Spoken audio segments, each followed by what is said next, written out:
Hello and welcome Interpersonal Communication class to my T.I Presentation. Today I'll specifically be discussing the importance of cultural awareness, as well as looking at the different variables that can distinguish different cultures from one another.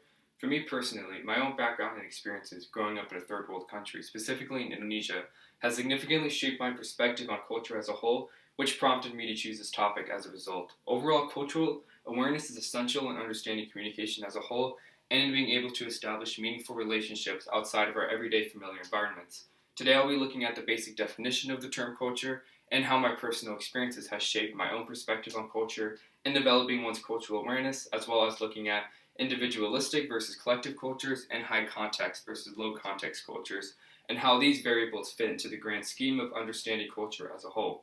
Before we go any further, it's important to look at the underlying dictionary definition of the term culture. The Merriam-Webster dictionary gives a variety of different definitions of the term culture. However, the one that stood out to me the most is the definition that describes culture as the integrated pattern of human knowledge, belief, and behavior that depends upon the capacity for learning and transmitting knowledge to succeeding generations. Overall, being able to understand other human knowledge, belief, and behavior patterns apart from ourselves is essential in unlocking the key to cultural awareness. Personally, for me, my own experience growing up in Indonesia has helped me grow a sense of cultural awareness that has helped me to be more open-minded in understanding other cultures and in my pursuit to understanding the broader scheme of communication as a whole. Furthermore, I'm not saying that you need to have a background in another culture to develop cultural awareness. Just being able to understand the different variables that differentiate one culture from another and in being open-minded to other cultures apart from your own is also just as, if not more, necessary. An example of these variables are individualistic versus collective cultures. Individualistic and collective cultures play a big role to understanding how cultures around the world function and how they can be distinguished from one another. Individualistic cultures such as the US, Canada, Great Britain, and Germany emphasize individuality and in pursuing goals for personal gain and enhancement. Most East Asian cultures, primarily Muslim-dominated ones, as well as Latin American countries, emphasize collectivism, in which individuals are taught from a young age to conform and submit, while self-expression is generally discouraged for these individuals. This information was gathered from the Interpersonal Communication Playbook from Chapter 1. Hui Henyang's article, Communication Patterns of Individualistic and Collective Cultures, describes how the assimilation of East Asians, such as foreign exchange students, into U.S. mainstream culture has proven to be a major challenge due to the vast difference of the U.S.'s individualistic mindset to the East Asians' emphasis on community and unity, essentially to conform and submit to their peers. The U.S.'s emphasis on self-expression and individualism has been an encouragement for personal improvement and freedom. Children are learned from a young age to become independent and take responsibility over their very own actions. The general expectation for the typical American is to be someone who is goal-oriented, responsible, confident in their identity, and to be a good communicator in general. Overall, being able to understand the difference between individualistic and collective cultures is key to unlocking the bigger picture of cultural awareness. However, on the other end of the spectrum, high context and low context communication is another important aspect when analyzing the variables that can make culture what it is. While Indonesia would fall under the collective culture category, as family and community are values that Indonesia holds to high standards, it also would be categorized under high context type of communication.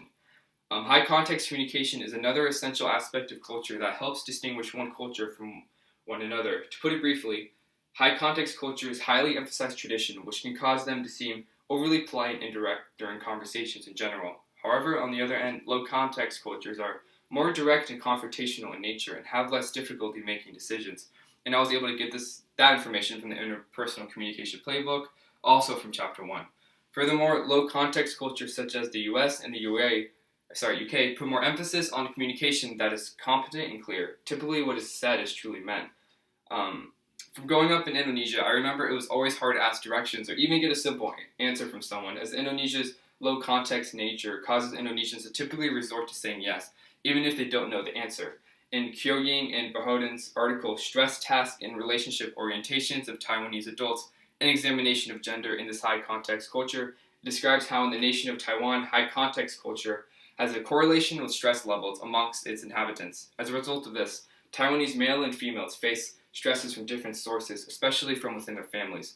Males are held responsible for supporting the family and being the source of income. Females face the stress of facing the responsibility of caring over the children, as well as doing the basic chores of the household, such as the cooking and cleaning. Overall, there's been a significant correlation amongst members of high context cultures and stress levels. However, high context cultures such as these do share the positives, as their structure is dependent on a leader who has authority over the group, causing their social structures to be more focused as a result. In low context cultures such as in America, Americans are expected to be straightforward, easy to talk to, and generally be able to know what to say when the time comes. It's important to look at the advantage and disadvantages of these types of cultures, as they are important to developing cultural awareness and in understanding the different components that can distinguish these different types of cultures. In conclusion, developing cultural awareness is an essential aspect of communication as a whole.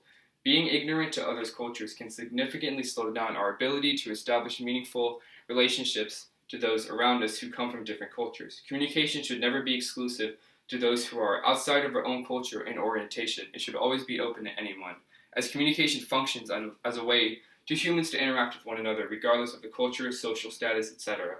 Understanding the variables that distinguish different cultures from one another, such as individualistic versus collective cultures and low context versus high context cultures, is another crucial facet to consider when developing cultural awareness. Overall, screenwriter and film director Robert Allen explains it perfectly.